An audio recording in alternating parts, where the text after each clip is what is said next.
Europe 1 Archives. Bienvenue dans les récits extraordinaires de Pierre Bellemare. Un podcast issu des archives d'Europe 1.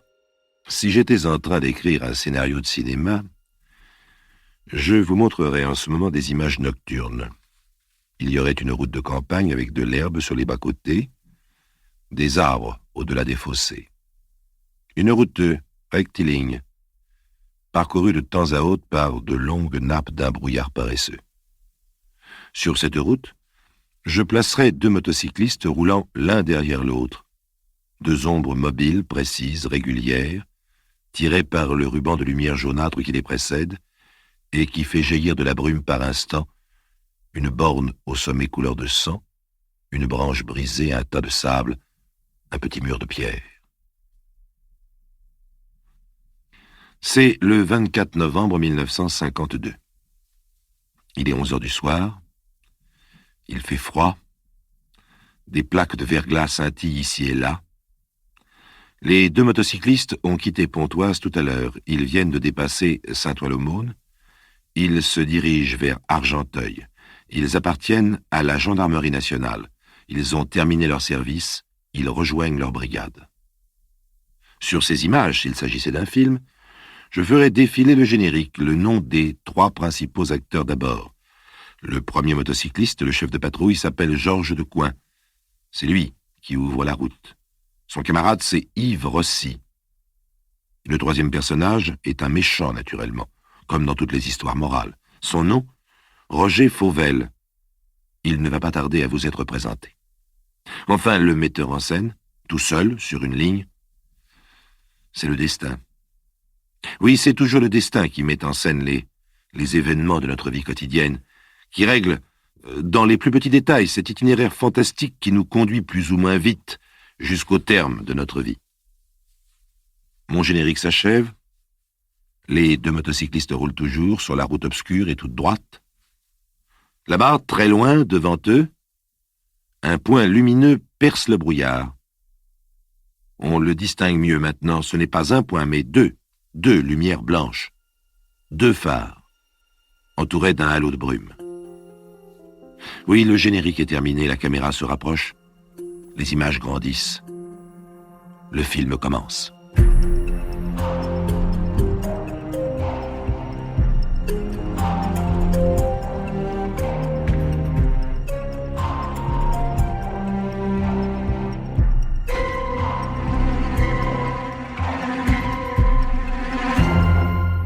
La voiture dont les phares grandissent au loin, en face des deux motocyclistes de la gendarmerie, a des lumières blanches.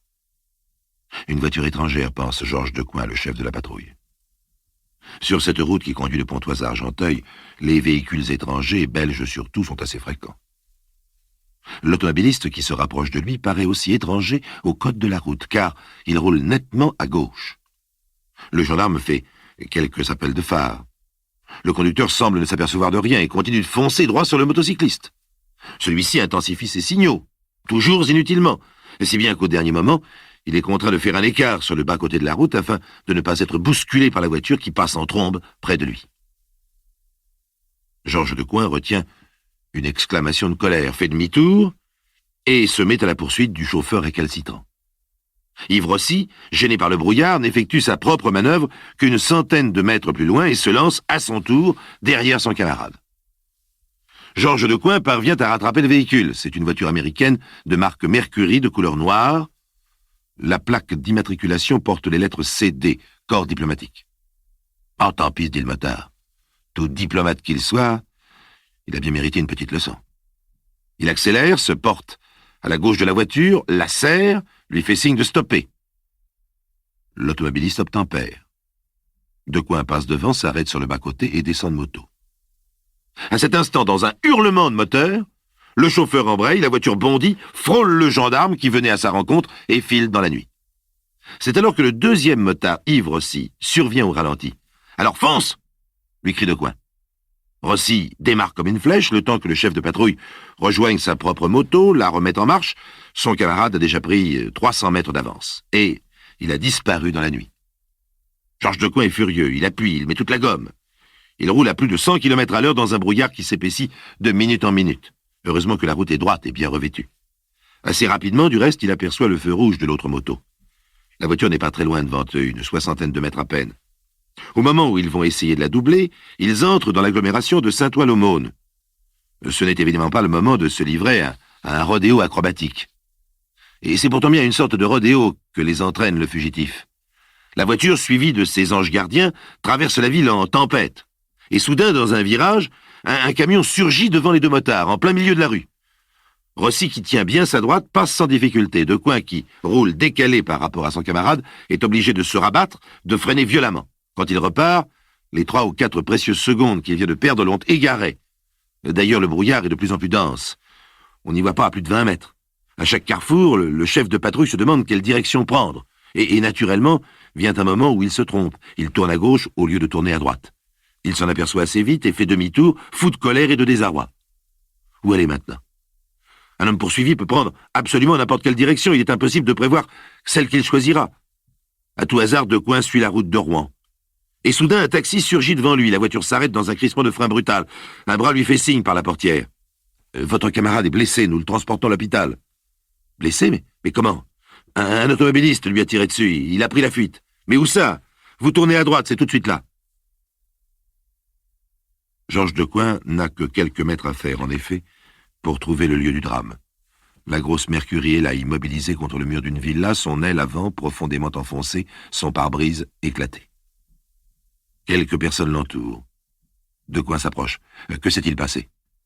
Une voisine, Madame Nicolas, lui répond. Nous avons été réveillés en sursaut par un grand bruit de tôle froissée, suivi de 3 coups de revolver. Nous sommes descendus avec mes filles et nous avons trouvé un motocycliste couché par terre. Il perdait beaucoup de sang. Alors Monsieur Hainaut, notre voisin qui fait le taxi, l'a tout de suite conduit à l'hôpital. Et l'automobiliste, il a disparu. Bon, à mon avis, il est parti du côté d'Ony. N'avait pas intérêt à suivre la route à pied de toute façon. Les agents de police et les gendarmes de Pontoise, alertés, se mettent aussitôt en campagne pour fouiller les environs. Ce n'est pas une tâche facile. La région est couverte de bois et de carrières. Avec la nuit et le brouillard, on n'a pratiquement aucune chance de retrouver le fugitif. Pourtant, les recherches s'intensifient. À 1h du matin, toute la région est quadrillée par les CRS. Toutes les routes sont contrôlées sur 30 km par la brigade mobile d'Argenteuil. 1h du matin, c'est l'heure où ses camarades apprennent que le courageux Yves Rossi a cessé de vivre. La surveillance se poursuit pendant toute la nuit. À l'aube, il est clair que l'assassin mystérieux est passé à travers les mailles du filet. On abandonne sa recherche sur le terrain. Mais un autre service s'intéresse à lui maintenant, la police judiciaire. Le commissaire Brunet commence à réunir les premiers éléments de son enquête.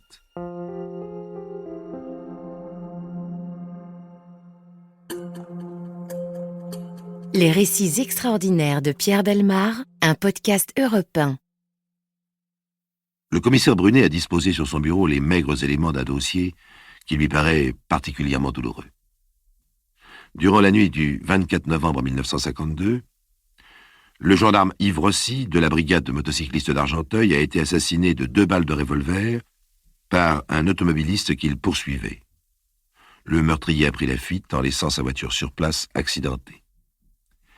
Les témoignages, bien entendu, sont d'un faible secours. Les rares personnes qui se sont présentées ont été réveillées en sursaut par le choc de l'automobile contre le mur d'une villa voisine et par les coups de feu qui ont suivi. Elles sont sorties, ont découvert le malheureux gendarme baignant dans son sang, l'ont transporté à l'hôpital où il est mort quelques instants plus tard. Toutes les recherches entreprises sur place pendant le reste de la nuit pour retrouver son assassin se sont révélées négatives. Alors de quoi dispose le commissaire Brunet au matin du mardi 25 novembre? Eh bien, il a identifié la voiture. C'est une Mercury qui appartient à un membre du consulat de Grèce. Elle a été volée le soir même du crime vers 21h. Le commissaire a également identifié les 2 balles qui ont frappé le gendarme Yves Rossi. Elles sont de calibre 7,65 et le pistolet qui les a tirées est de fabrication italienne avec éjection des douilles à gauche. Le volant de la Mercury portait des empreintes, mais bien peu nettes. On aura beaucoup de chance si l'on arrive à en tirer quelque chose. Pourtant, il serait certainement précieux de les identifier. Un automobiliste poursuivi qui tue un représentant de l'ordre à coups de pistolet a certainement besoin de cacher des méfaits beaucoup plus graves qu'un simple vol de voiture. Le flair du commissaire Brunet ne l'a pas trompé. Et la chance est avec lui, ou plutôt l'obstination de ses collaborateurs de l'identité judiciaire, car les empreintes du meurtrier ne sont pas d'une très grande qualité, c'est vrai, mais elles sont nombreuses, assez nombreuses pour que les spécialistes puissent par recoupement les reconstituer avec une précision suffisante. Et ces empreintes ne sont pas inconnues en effet. Elles appartiennent à un certain Roger Fauvel, né le 14 août 1923 à Roye. Les détails, c'est Interpol qui les fournit, car Roger Fauvel s'est fixé, encore adolescent, aux États-Unis. Il a fait la guerre dans les marines, s'est marié, puis a définitivement opté pour la nationalité américaine. C'est à la Nouvelle-Orléans, puis dans l'État de New York, que sa carrière de malfaiteur a pris une tournure professionnelle. À sa dernière sortie de prison, toutefois, on l'a fermement invité à réintégrer son pays d'origine. Alors Fauvel s'est incliné, il a regagné la France, et on perd sa trace pendant un certain temps. Mais ce n'est pas cette période de sa vie qui intéresse le commissaire Brunet. C'est une période beaucoup plus récente, celle qui précède immédiatement le meurtre. Pourquoi? Parce que c'est en fouillant dans son proche passé, dans ses dernières activités, dans ses dernières relations, que l'on peut espérer découvrir les étapes de sa fuite et pourquoi pas sa cachette actuelle. Un avis de recherche est naturellement lancé auprès de tous les services de police. C'est la photo de Roger Fauvel publiée dans la presse. Et assez rapidement, les témoignages affluent. Un coup de téléphone anonyme donne son adresse, hôtel Saint-Michel, rue Bonaparte, à Saint-Germain-des-Prés. Dans cet établissement, tout à fait honorable, il passe pour un client paisible, courtois. Il a disparu en effet depuis quelques jours, il n'y vivait pas seul d'ailleurs, mais avec une jeune femme appelée Simone. On retrouve Simone. Fauvel s'est toujours conduit très gentiment avec elle. Elle n'aurait jamais imaginé qu'elle vivait avec un gangster. Pourtant, un détail l'inquiétait tout de même. Son amant ne s'endormait jamais sans placer un pistolet sous son oreiller. Une vieille habitude de l'armée, disait-il. Simone n'a aucune nouvelle de lui. Mais depuis quelque temps, ils étaient un peu là l'un de l'autre. La disparition de Fauvel ne l'a pas particulièrement surprise. Le vendredi 28 novembre, à 8 heures du soir, une nouvelle plus fraîche arrive. Le jour même, vers 17 heures, place de Viarme, près de la Bourse du Commerce, M. Michel Paco, courtier, marche tranquillement dans la rue. Un passant l'accoste, le saisit par le bras, l'entraîne vers les arcades. « Excusez-moi, j'ai quelque chose à vous demander. » Effectivement, l'inconnu demande son portefeuille à M. Paco et, pour appuyer sa requête, il lui plante un pistolet sous le nez. Le portefeuille subtilisé, l'agresseur se perd dans la nuit. Quelques minutes plus tard, M. Paco porte plainte auprès du commissaire de police du quartier, lequel alerte immédiatement la PJ. Le courtier raconte son histoire. On lui présente une série de photos anthropométriques et, sans hésiter une seconde, il désigne celle de Roger Fauvel. Celui-ci se trouve donc à Paris. Il se cache peut-être même autour des Halles. À tout hasard, la police boucle le quartier et procède pendant la nuit à des dizaines de vérifications d'identité. Ce n'est pas tout à fait pour rien. On apprend que l'avant-veille, le mercredi 26, une femme rencontrée dans un dancing de Montmartre l'abritait pour la nuit. Et que la nuit précédente, c'est un soldat américain qui accepte de partager sa chambre avec lui au nom de la vieille fraternité militaire. Car, permettez-moi de vous le rappeler, Roger Fauvel a fait la guerre dans les Marines américains. On se rapproche de lui chemin faisant. Bien entendu, on ne peut pas deviner qui l'hébergera ce soir ou demain, mais il semble bien que le cercle se referme lentement autour de lui. Que manque-t-il encore pour qu'on lui mette la main au collet? Juste l'ombre d'une chance. Cette chance que les policiers connaissent bien, elle sera une fois de plus au rendez-vous. Depuis quelques jours, le propriétaire d'une péniche à Marais près du pont Alexandre III est inquiet.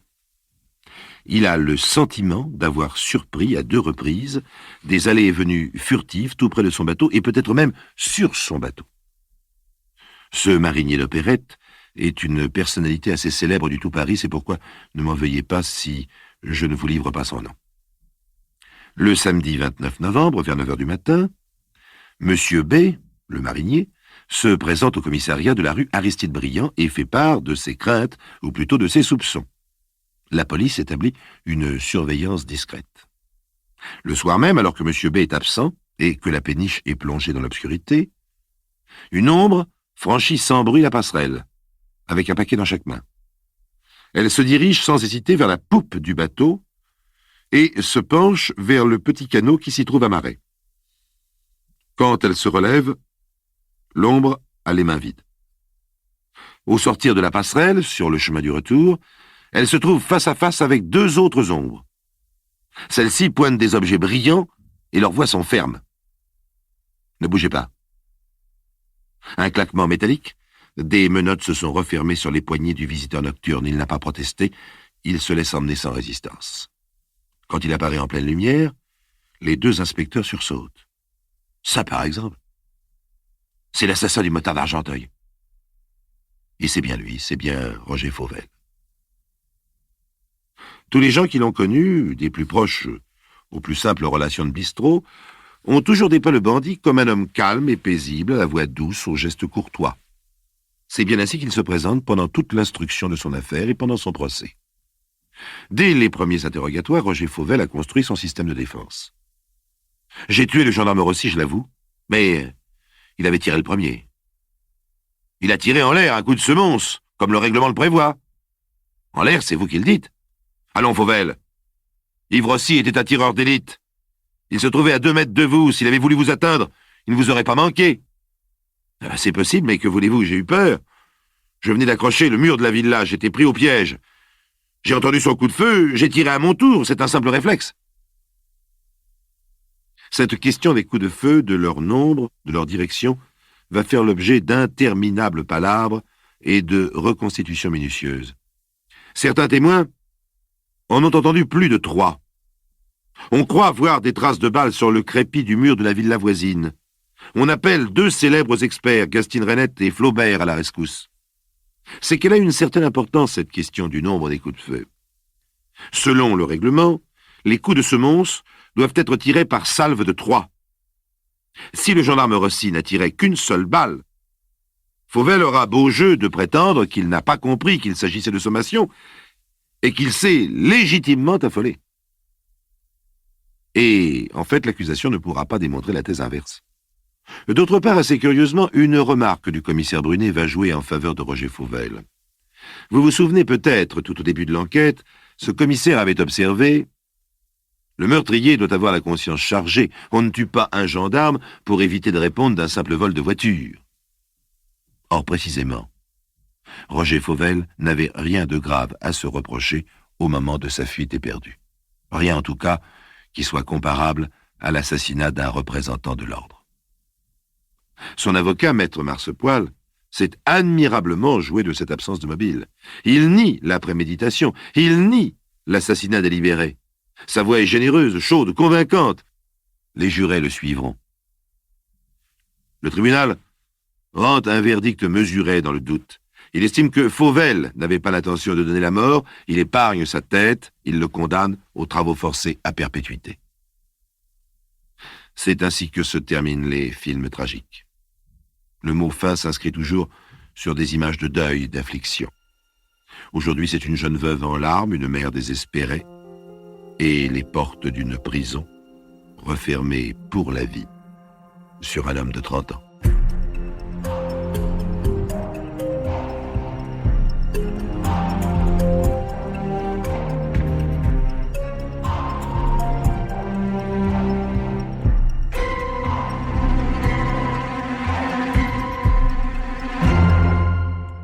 Vous venez d'écouter Les récits extraordinaires de Pierre Bellemare, un podcast issu des archives d'Europe 1 et produit par Europe 1 Studio.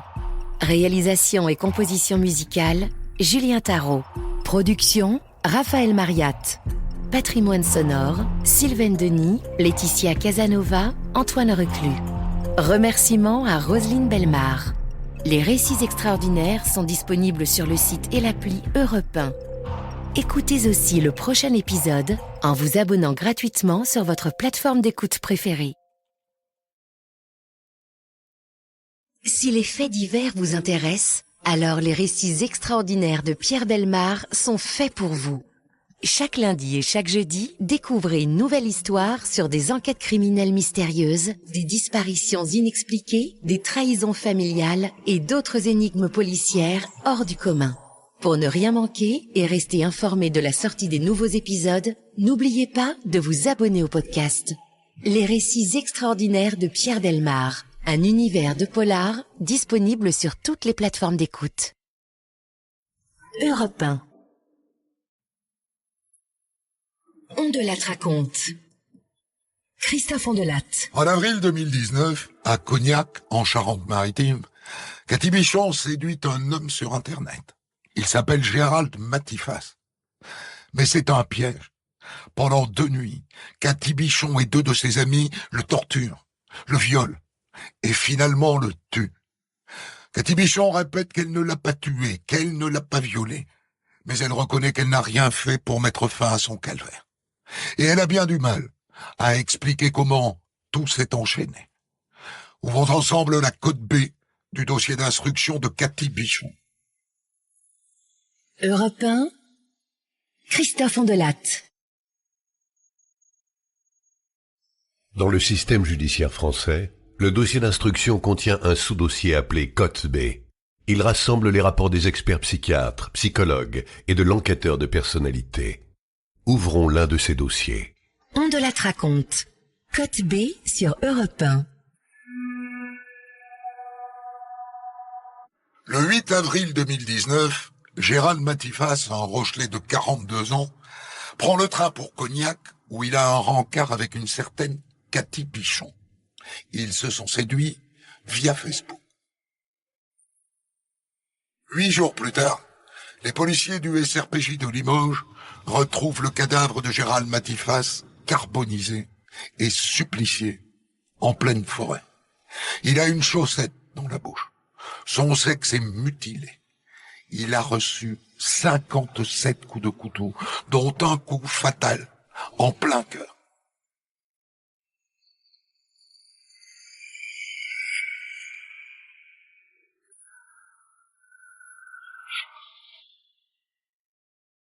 Rapidement, les policiers identifient les auteurs de ce meurtre. Cathy Bichon, 37 ans, mère de 4 enfants, la rabatteuse. Et Philippe Laroche, 26 ans, et David Klein, 35 ans, les bourreaux. Autant vous dire que cette affaire fait grand bruit dans la presse locale. Les Charentais sont stupéfaits par autant de violence et de barbarie.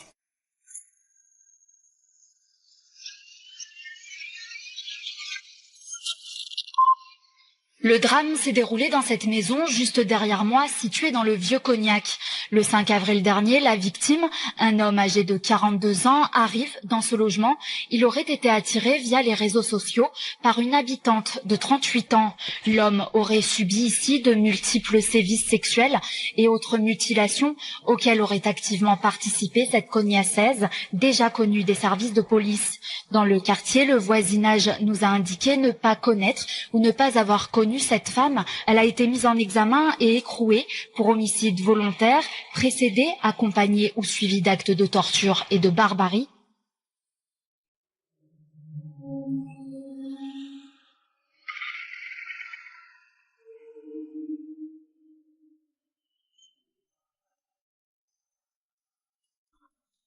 Alors, en ce qui concerne l'aspect médiatique, c'est vrai que moi, je m'intéresse pas à ça, et d'ailleurs, je suis rarement informé. Je pense que c'est même important pour un expert d'arriver avec un regard neuf et pas déjà infiltré des commentaires périphériques. Docteur Jean-Jacques Bertrand, expert psychiatre. Moi, je l'ai rencontré à la maison d'arrêt d'Angoulême. Alors, c'est pas une prison de femmes, mais c'est une prison dans laquelle il y a une section féminine.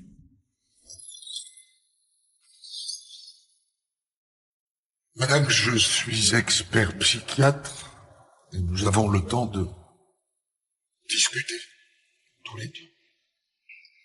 Comment vous sentez-vous? Je m'en veux terriblement de ce qui s'est passé. C'est inhumain. Tout ça, c'est de ma faute. C'est moi qui avais séduit cet homme sur Internet. Il est venu chez moi. Je voulais pas ce drame, docteur. Ce sont eux qui ont fait n'importe quoi.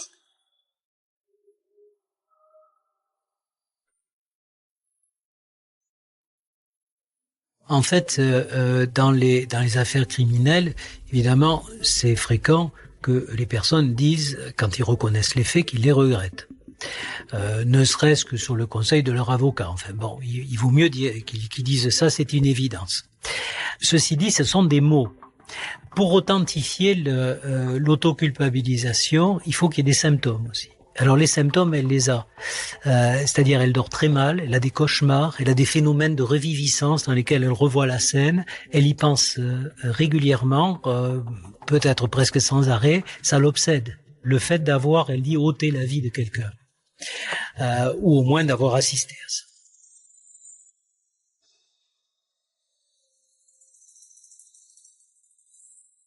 Parce qu'il faut savoir que finalement un auteur, il devient, quand il est culpabilisé, sa propre victime. Il devient la victime de l'acte qu'il a commis. Et c'est les mêmes symptômes qu'on retrouve dans les états de stress post-traumatique avec ce qu'on appelle une hypervigilance, des troubles du sommeil, une anxiété, un syndrome de répétition avec une rumination mentale, des cauchemars, des phénomènes de reviviscence. On trouve les mêmes symptômes que si la personne avait été une victime psychologique.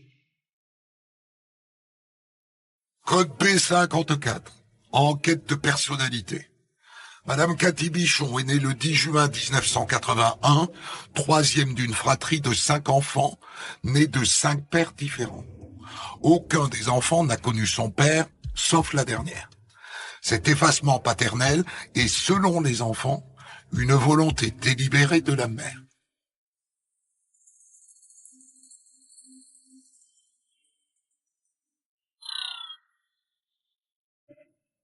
Le diagnostic que j'ai posé, le diagnostic essentiel, c'est celui de personnalité borderline. Alors, une personnalité borderline, moi je retiens 3 axes pour la définir. D'abord, l'abandonnisme, c'est-à-dire le fait que dans l'enfance, la personne ait subi des sévices, était carencée affectivement. Ensuite, deuxième axe, l'indétermination, le fait qu'on a affaire à une personnalité qui n'a pas été construite, donc la métaphore que j'emploie moi habituellement, une personnalité liquide, et qui a besoin donc d'un contenant pour être, pour être conforme. Et le troisième axe, c'est la labilité comportementale, c'est-à-dire le fait que quand cette personne n'a pas de contenant, n'a pas d'étayage, à ce moment-là, elle se dissout en vrac un peu, et a un comportement qui à ce moment-là est proche des dissociaux, c'est-à-dire avec une absence de respect des règles et puis une instabilité totale et une incohérence psychique.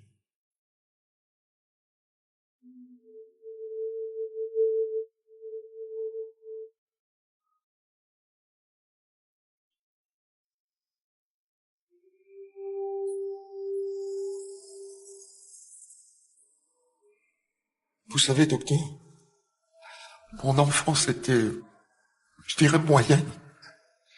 J'ai pas de super souvenir de mon enfance. Déjà, je connais pas mon papa.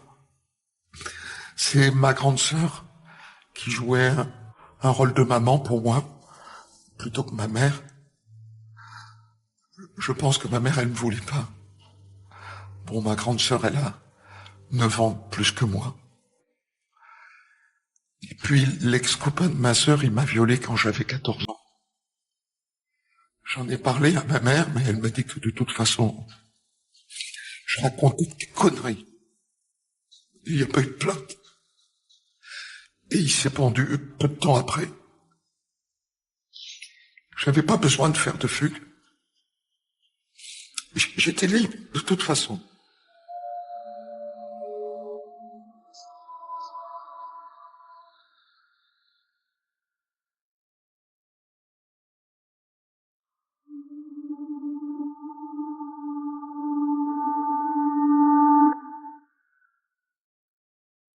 Chez Cathy Bichon, en ce qui concerne sa biographie, c'est ce que ça souligne. Bon, dans l'enfance, de nombreuses carences, une enfant non désirée, une mère qui est complètement défaillante, qui délègue finalement son autorité maternelle à une sœur aînée, le copain de la sœur aînée qui viole Cathy à son adolescence, la mère qui ne la croit pas, une absence de père aussi, et puis une dérive à l'adolescence dans des conduites addictives diverses, puisqu'elle n'avait pas aucune limite, et elle dit elle-même qu'elle n'avait pas besoin de fuguer, puisque de toute façon elle sortait comme elle voulait. Donc une enfance sans repère, Une enfance qui n'a pas été construite.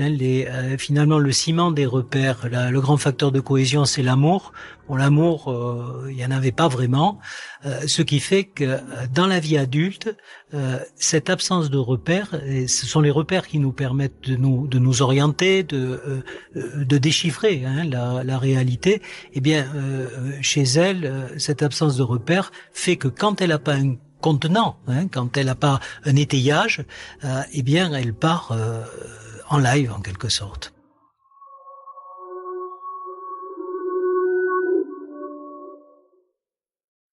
Docteur, j'ai 2 tatouages. Ici, j'ai une fée sur un lotus. Et le deuxième, c'est les initiales de mes enfants. Une fée parce que ma grand-mère m'appelait la fée. Et le lotus, c'était la fleur préférée de mon grand-père. J'étais tout le temps fourré chez eux parce que ma mère habitait à côté. Vous m'avez raconté votre rapport à vos parents. Quels sont les autres moments qui vous ont marqué, qui vous ont blessé dans votre vie? Le décès de ma meilleure amie. Et puis j'ai fait une overdose. Et puis mon petit dernier, je savais pas que j'étais enceinte. J'ai fait un déni de grossesse complet jusqu'à l'accouchement. Et ça a été un prématuré à 30 semaines. Le père, il me frappait, il m'enfermait. J'étais dans un autre monde et je faisais 36 kilos. C'est comme ça que je l'explique, mon déni de grossesse.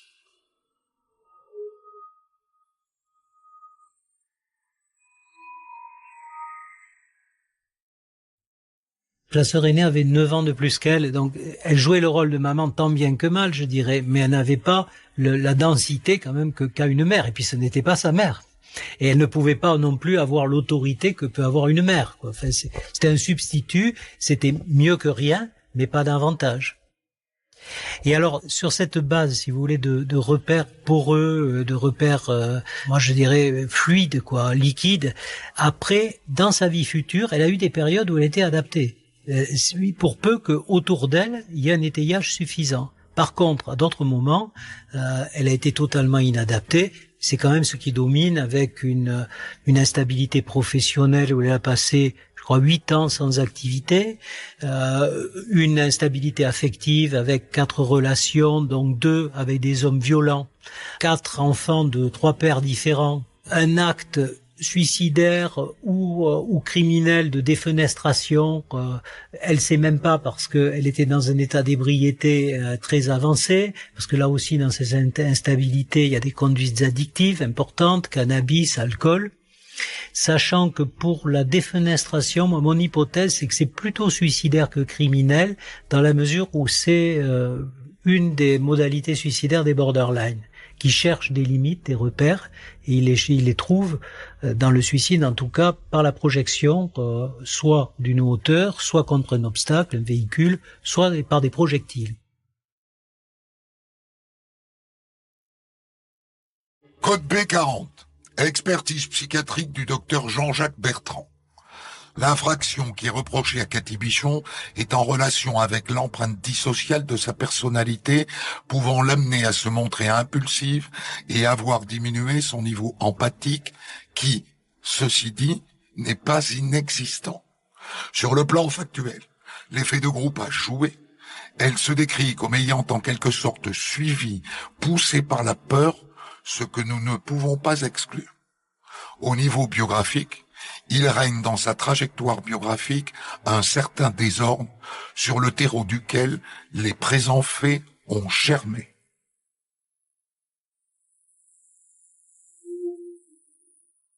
La recherche du borderline n'est pas de s'en sortir, mais de trouver un contenant.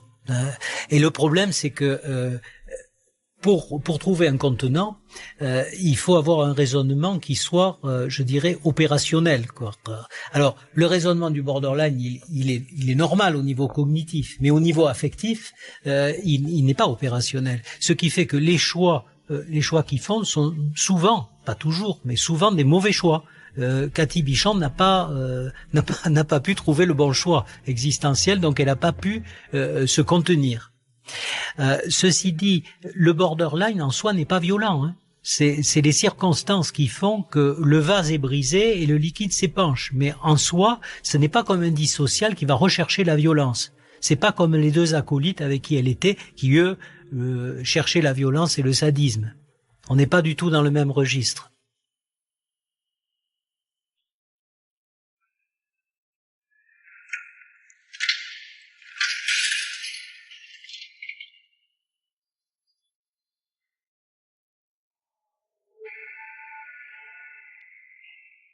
On intervient à la fin du dossier. Donc je rencontre cette femme pour la première fois à Angoulême, où elle était incarcérée au quartier femmes. Maître Marine Gautreau, avocate de Cathy Bichon. Je n'ai jamais encore vraiment ouvert le dossier. C'est une façon que j'ai de traiter les dossiers criminels. Je vais rencontrer la personne avant de me plonger dans le dossier. Ça évite tout a priori et ça permet surtout, dans un premier temps, de se faire un avis vraiment sur la femme. Même si c'est un avis qui est très superficiel encore, mais un avis sur la femme avant de s'intéresser aux faits qui lui sont reprochés.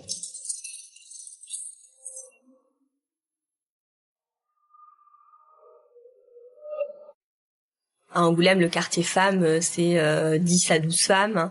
C'est petit, vous entrez, c'est assez, je vais pas dire cosy, mais c'est pas en rose. Vous avez 2 petits parloirs.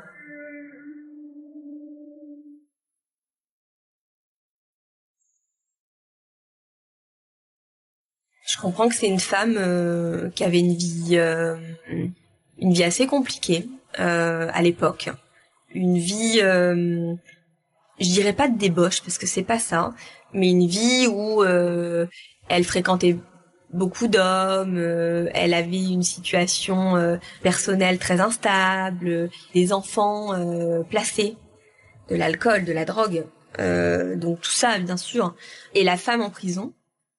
C'est plus du tout la même femme, ne serait-ce que physiquement. Vous voyez des photos de cette femme avant son incarcération et des photos de cette femme au jour de l'incarcération, après plusieurs années même. C'est plus du tout la même femme. Elle faisait vulgaire avant, elle faisait plus vulgaire. Là, elle fait femme. Elle est apaisée. Ça se passe bien et le ressenti que Madame Bichon, elle est soulagée. Que de nouveaux avocats arrivent sur son dossier. Puis Madame Bichon, ça va être surtout le lien qui va se créer au fur et à mesure, ce besoin pour elle de se confier surtout à une femme en qui elle a confiance. Elle m'explique surtout, avant qu'on entre dans les faits, qu'elle fait beaucoup de cauchemars. Elle pose la question au psychologue qui la suit à l'époque, et qui lui explique qu'effectivement, que au regard de la gravité des faits dans lesquels elle a été impliquée, et finalement, quel qu'en ait été son rôle, il y a un choc post-traumatique derrière ces faits-là. Elle est plus au départ dans une position qui est de dire je comprends pas pourquoi ça a dégénéré à ce point, en nous disant je comprends pas comment on en est arrivé là. Donc à ce stade-là, du coup, elle a 2 avocats. Elle m'a moi et Lionel Béthune de Moreau. Elle est très impressionnée par Lionel Béthune de Moreau, qui est un homme qui a une expérience très importante en droit pénal et qui parle plus avec elle du dossier, les actes. Alors moi, je parle beaucoup de ça avec elle aussi, mais moi, elle va se confier. Elle va se confier sur la femme, sur comment elle vit sa détention, sur ce qu'elle a l'impression, en tout cas, d'avoir subi au moment où l'infraction a lieu, sur ce qu'elle a l'impression d'avoir dû faire en étant obligée, parce que c'est un peu son ressenti. Elle essaye de comprendre parce que finalement, c'est pas une femme qui est capable de vous dire de sang-froid, on lui a fait ça. Pour elle, un homme pouvait représenter un danger, pouvait représenter un certain nombre de souvenirs particulièrement douloureux qu'elle a vécu dans sa vie personnelle.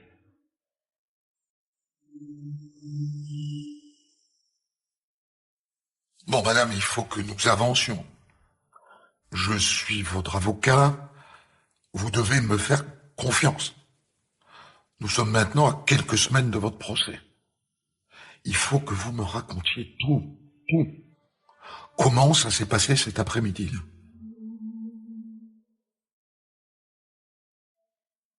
Et là, elle va commencer à rentrer dans les détails. Difficilement. Elle pleure parfois quand elle l'évoque. Parfois non. Parfois, elle le fait sur la base de souvenirs. Parfois, elle vous dit même qu'elle sait plus si c'est dans ses cauchemars ou si c'est ce qui s'est passé. Mais elle l'évoque. Toujours, en se disant, mais comment on peut en arriver là? Comment on peut en arriver à une telle horreur? Parce qu'elle a conscience de l'horreur. Moi, je suis convaincue que les 3 pris séparément n'auraient jamais conduit à la torture et au décès de la victime. J'en suis convaincue. Les 3 ensemble, ça nous a fait cet effet, on va dire boule de neige, qui conduit finalement au pire. Comme un effet de meute. Elle soutiendra toujours que de toute façon, si elle n'y participait pas, elle finissait comme victime. Retrouvez Christophe Andelatte pour la suite de Code B dans un deuxième podcast déjà disponible sur votre plateforme.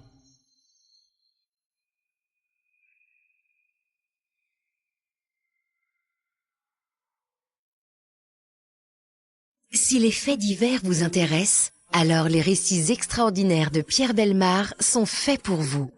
Chaque lundi et chaque jeudi, découvrez une nouvelle histoire sur des enquêtes criminelles mystérieuses, des disparitions inexpliquées, des trahisons familiales et d'autres énigmes policières hors du commun.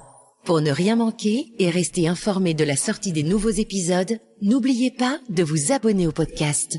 Les récits extraordinaires de Pierre Bellemare, un univers de polar disponible sur toutes les plateformes d'écoute. Europe 1. Andelatte raconte Code B, la suite de votre épisode.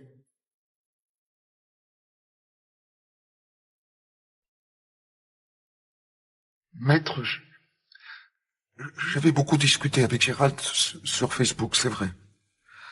Je suis allé le chercher à la gare. Il venait, mais en tant qu'ami seulement. Je lui avais dit que je voulais personne, que je pensais encore à mon ex. Et puis on a discuté la soirée, et il m'a promis qu'il partirait au matin.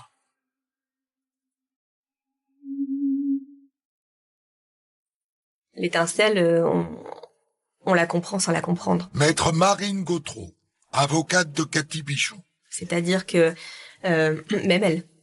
C'est-à-dire que même elle, quand elle en revient à ce pourquoi ça dégénère, elle n'arrive pas à expliquer comment on peut en arriver là. Mais l'étincelle, finalement, c'est cet homme qu'elle rencontre sur Internet, qui vient chez elle passer des vacances.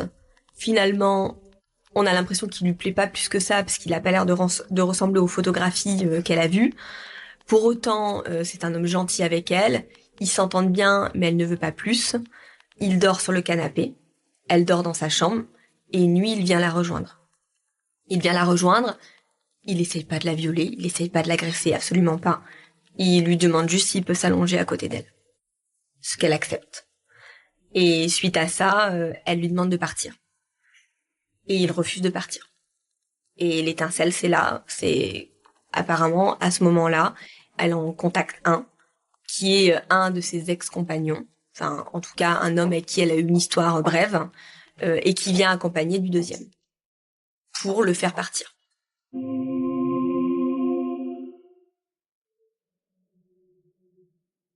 Gérald, il voulait pas partir. Alors j'ai appelé mon ex, David Klein. Et il est venu avec son cousin, Philippe Laroche. Mais madame, à ce moment-là, vous leur dites quoi? Mais rien de plus que ce que je vous ai dit là. Mais c'est mon ex qui a fait tout un plan. Il a dit à son cousin que Gérald m'avait violé et qu'il fallait lui donner une bonne correction. Vous n'aviez jamais dit ça? Non, jamais, maître. Mais ils ont décidé de corriger Gérald. Ça a commencé par une gifle. Et après, ils l'ont balafré.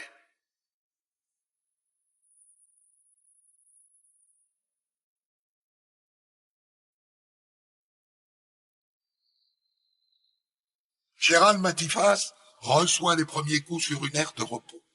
Puis il l'emmène chez Cathy Bichon. Là, elle prétend qu'elle lui a soigné ses blessures au visage. mais qu'immédiatement après, David Klein s'en est pris de nouveau à lui. Elle dit qu'il l'a poussé dans les escaliers de la cave et qu'il lui a dit: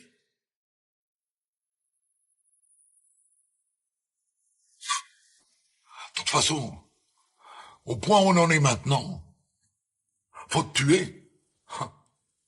Parce que sinon tu vas nous balancer à la police. Vous savez, docteur, David a menacé de s'en prendre à mon fils si je les suivais pas. Alors on est descendu à la cave. Ils ont attaché Gérald. Ils lui donnaient des coups de poing. Et comme il criait, ils lui ont mis quelque chose dans la bouche, je sais pas quoi. Et ils m'ont dit: faut que tu le frappes pour toute la haine que t'as envers les hommes. Alors je lui ai donné 4 ou 5 coups de pied, par peur de finir comme lui. Après, Philippe, il m'a dit de fumer une cigarette qu'il m'avait faite avec de la cocaïne dessus. Et je l'ai fumée. Et pendant que je la fumais, ils lui ont lacéré le sexe à coups de couteau. Et après, avec des bouteilles de DSP et de whisky,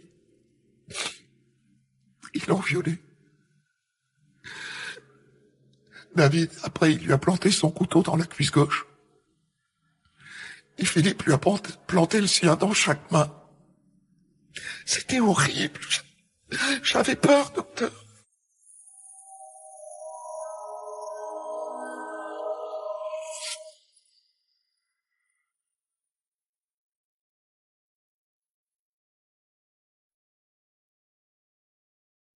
Et alors, Cathy Bichon n'est jamais vraiment rentrée dans ce processus. Docteur Jean-Jacques Bertrand, expert psychiatre. Eux, les deux, là, David et Philippe, voulaient absolument la coopter. C'était nécessaire parce que je pense qu'ils venaient pour commettre des actes sadiques. Je pense qu'ils venaient pour ça, et il fallait qu'elle participe au clan. Alors, pour ça, ils l'ont menacée. Au moins, c'est ce qu'elle dit, mais ça me paraît tout à fait crédible. Hein. Donc, on trouve ça des fois dans des phénomènes de groupe où des personnes ne participeraient pas, mais participent parce qu'ils ont peur d'être la prochaine victime. Donc, il y avait cet élément de pression morale et de peur induite, et il y avait de quoi, parce qu'elle les avait vus quand même auparavant être extrêmement violents avec Gérald, et le balafré d'ailleurs. Alors moi, la balafre, c'est quand même une blessure qui me paraît témoigner d'un mauvais pronostic ultérieur, et ça commence mal, parce que on s'attaque à quelqu'un à son visage, ça va donner quelque chose d'indélébile. Ça donne envie, entre guillemets, de terminer le travail.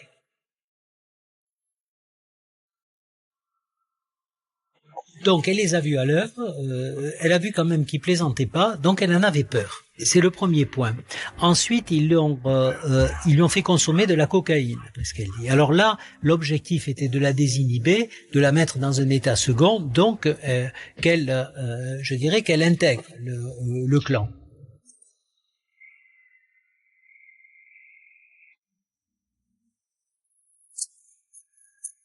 C'était un pacte du sang, c'était une sorte de comme une épreuve initiatique, quoi. On rentre dans une sorte de secte, quoi. Et pour ça, il faut commettre certains actes.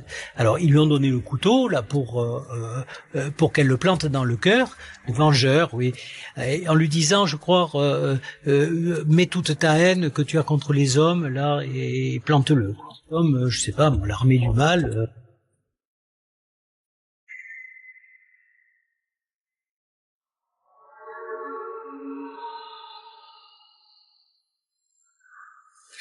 Ils m'ont mis le couteau de David dans la main et ils m'ont dit: plante-lui dans le cœur. Là, je pouvais pas. Alors Philippe, il m'a pris le couteau des mains et il m'a dit: tu vois, c'est pas dur. Et il lui a planté le couteau dans le cœur. Qu'est-ce que vous avez fait ensuite? On est remonté boire un verre. Et là, les deux m'ont dit: on est unis pour la vie. Et Philippe, il a rajouté: Et tu vas faire ta vie avec David. Et David, il m'a pris de force pendant 15 jours, tous les soirs. Jusqu'à temps que je me fasse arrêter. Et j'étais obligé de lui obéir.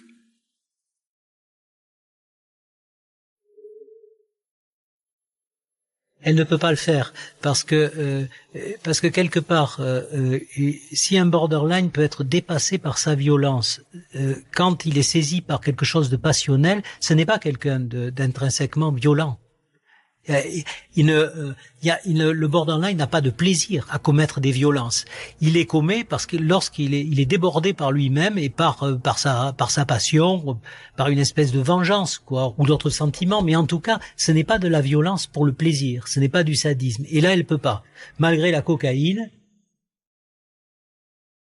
Là, on avait quand même l'impression d'un certain raffinement dans la durée, dans les coups, dans les exactions, dans ce qui a été retenu comme les actes de torture et barbarie. Maître Lionel de Béthune de Moreau, avocat de Cathy Bichon. Ce qui peut-être caractérise un mobile de règlement de compte.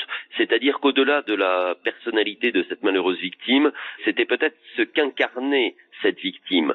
Pour Cathy Bichon, c'était peut-être simplement sa masculinité, alors même qu'elle indique avoir tellement souffert des relations qui ont été occasionnées au cours de sa vie par les différents hommes dont elle a partagé l'existence.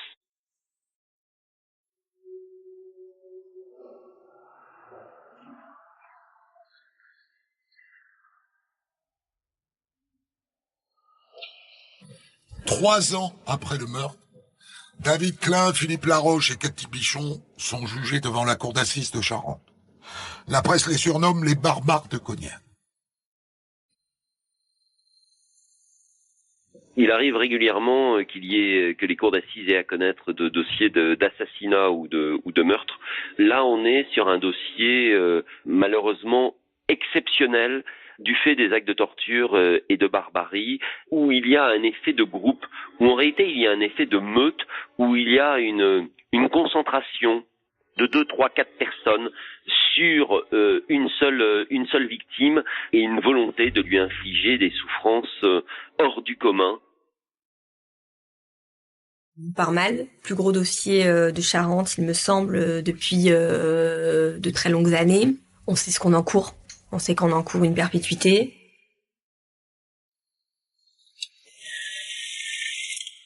Dans le box des accusés, 2 hommes et une femme pour un procès d'assises particulièrement lourd. Le trio est accusé d'avoir torturé, mutilé, violé puis tué Gérald Matifas, un de Sévrien de 41 ans.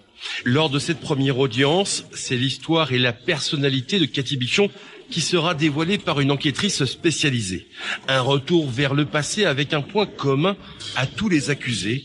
Un cadre familial chaotique, point de départ d'une dérive sans fin. Qu'est-ce qui fait que ces gens qui se montrent aujourd'hui en arrivant dans la cour... Maître Véronique Chabrier, avocate de Philippe Laroche. Comme monsieur, madame, tout le monde, sous un jour qui, somme toute, ne laisse rien apparaître. Qu'est-ce qui fait que ces gens-là sont capables de telle cruauté? Il y a sûrement des explications familiales, médicales, sociologiques. Dans ce procès hors norme de 7 jours aux assises de la Charente, avec des actes d'une cruauté inédite dans l'histoire de la justice de ce département, il n'y aura qu'une partie civile, la fille de la victime. Je pense que ce qu'elle attend, parce que c'est en son nom que je parle, c'est que... Maître Frédéric Hardy, avocat de la famille de Gérald Matifas. On sache exactement ce qui s'est passé tout simplement sur ces différents jours du mois d'avril 2019, parce que évidemment c'est les réponses qu'elle souhaite avoir et savoir ce dont son père a été malheureusement victime.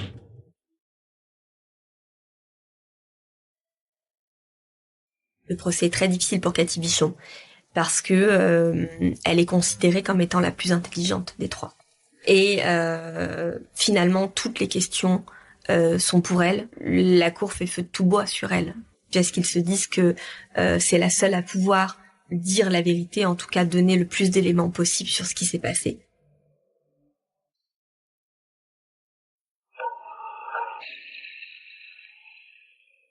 Séance, explication aujourd'hui devant la cour pour le trio infernal, ou du moins tentative d'explication, car les réponses des 3 accusés ont été laborieuses.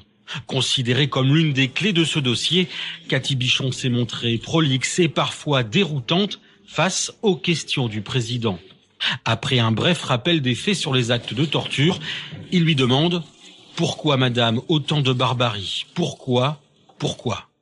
Derrière ses petites lunettes et d'une voix calme et posée, sa réponse laissera sans voix la fille de la victime présente dans la salle. « Je ne sais pas, monsieur le président, c'est à se demander si on n'a pas pris cela pour un jeu, je le paierai toute ma vie. » Ces 2 compagnons d'infortune, ayant comme point commun les profondeurs de la misère sociale, n'auront guère plus d'explications, si ce n'est un vague souvenir de la nuit du meurtre, rempli d'alcool et de stupéfiants. David Klein, Philippe Laroche se renvoient les responsabilités sur les 57 blessures par arme blanche et les viols. Une seule chose les accorde, l'incompréhension de leurs actes et une troublante perte de mémoire, et malgré tout, la reconnaissance des faits. Ce qui a desservi, à mon sens, Cathy Bichon, sa féminité. Maître Lionel de Béthune de Moreau, avocat de Cathy Bichon. Et le fait qu'elle était au cœur de ce quatuor, le côté objet de convoitise, le côté séduction, le côté femme fatale, a, me semble-t-il, été un élément pris en considération par la cour d'assises comme étant le mobile responsable en fait de la mort de cette victime, avec aussi chez Cathy Bichon une possibilité, parce qu'elle a fait un vrai travail d'introspection, elle a travaillé en détention, elle a réfléchi, elle s'est exprimée et elle est apparue lors des débats comme étant la plus accessible à un raisonnement, peut-être d'ailleurs la plus intelligente, malgré les carences dont elle est porteur. Et vous savez, dans ce genre de dossier, être le mobile responsable et être le sujet qui paraît le plus intelligent, c'est souvent vécu par les cours d'assises comme étant davantage une circonstance aggravante qu'une circonstance atténuante.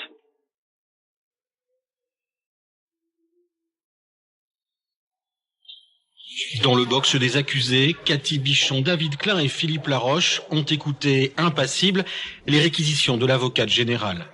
Réclusion criminelle à perpétuité, la peine la plus lourde, telle a été sa conclusion. Une satisfaction pour l'avocat de la famille de la victime.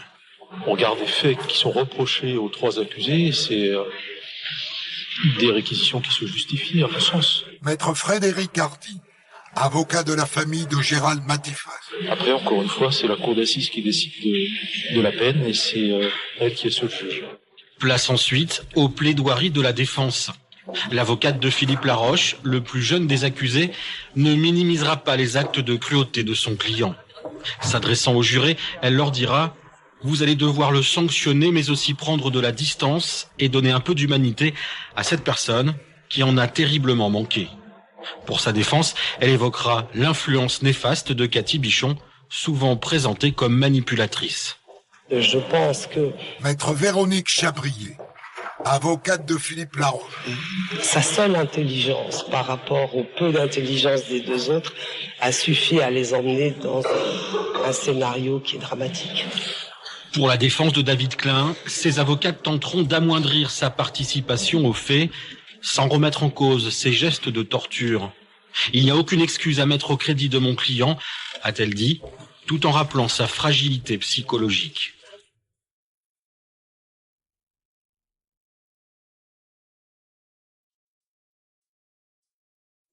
L'enjeu, c'était de ramener Cathy Bichon, mais comme les autres accusés d'ailleurs, au sein du corpus social.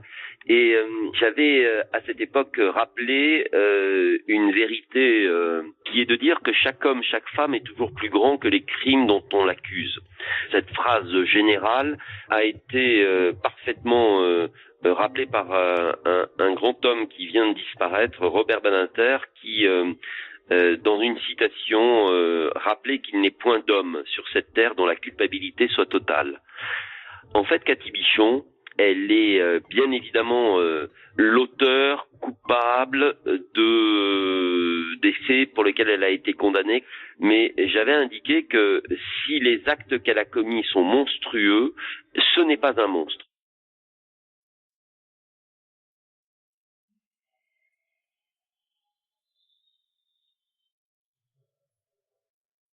Madame Bichon, avant que la Cour ne parte délibérer, avez-vous quelque chose à ajouter?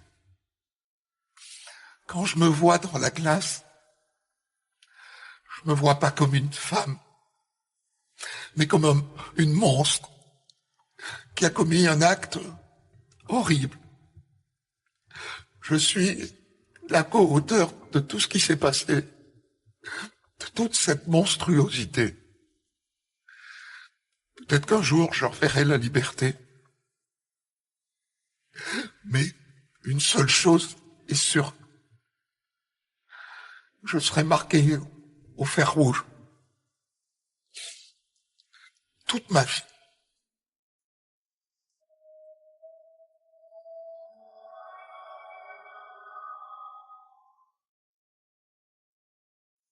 Après 7 jours de procès, Cathy Bichon et ses co-accusés Philippe Laroche et David Klein sont condamnés tous les 3 à la réclusion criminelle à perpétuité pour meurtre, précédé et accompagné ou suivi d'actes de torture et de barbarie.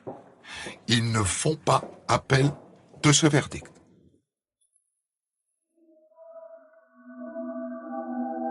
C'était la version psy de On de la raconte que nous appelons Côte B. Enquête aujourd'hui de Guillaume Maury, réalisation Mathieu Fray. Retrouvez On de la raconte Code B tous les vendredis et samedis dès 6h sur votre plateforme de podcast.